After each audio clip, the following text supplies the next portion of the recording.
Qishloqdan bir kunlik vlog. Men Samarqand viloyatiga qarindoshlarimni ko'rgani keldim. Vaqtli turib, SPFlarni so'rab, boshqa ammamnikiga zavtrak qilishga bordik. Hovlimizga kuch qatga borsa ketimizda yuraverar ekan, zavtrak qilib oldik. Keyin ikkita mashina bo'lib, birinchi magazinga bordik. Ovqatlarni o'zimiz bilan olib Biz borgan tog'ga oti Qismoq ekan, qisish.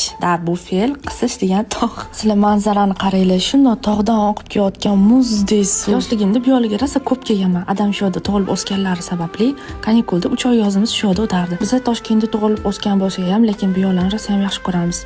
Qismoq degan tog' o'zining afsonasi bor. Kimdir tosh qisib qolgan ekan. Mana strashniy creepy narsani qaranglar. Kelib qolmaganim uchun menga ro'mol berib turishdi, boshimdan quyosh o'tib ketmasligi uchun. Qismoqqa biz yarmiga chiqdik, oyoqlarim qaltirab ketdi, tushish undan ham qiyin ekan. Bu yerda uylar shunaqa bir-biridan uzoqda joylashgan, magazin ham rosa uzoq. Oldin bu narsa menga yoqmasdi, lekin hozir o'zimga ham niyatim bor masjidlarga ko'chib kelish. Yo'llar juda ham tinch joylar, даже bo'rilar yuradi kechqurun. Lekin menga bu yo'ni vibe juda ham yuragimga yaqin. Har safar kelganda shunaqa nostalgiya bo'laman, chunki yoshligim shu yerda o'tgan desa ham bo'ladi. Olib kelgan kroshkalarimizni suv bo'yida ichib o'tirdik. Soyi chetidagi qumlarni ko'rib, men tilla deb o'yladim. Shunaqa yaltirab turibdi, qarindoshlar ustimdan kulishdi. Bilmadim, shunaqa reelslar rosa ko'p ko'rganman-da, suv chetida tillalar topishadi-yu, ko'rganmisizlar? Ozgina videolar oldik, dam oldik, lekin kun isib ketgani uchun biz o'zimizning огородimizni chaypicha qilishga qaror qildik. O'zi ikkita mashina bo'lib keldik-da, lekin bitta mashinamiz ketib qoldi. Chunki yoshlarni tashab qolganlar mashinada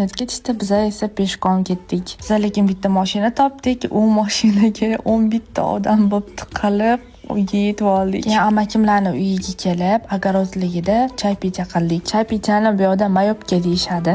Огородdan uzilgan ko'k piyozchalar, ikrachalar yeb o'tirib gaplashib, keyin uyga qaytdik.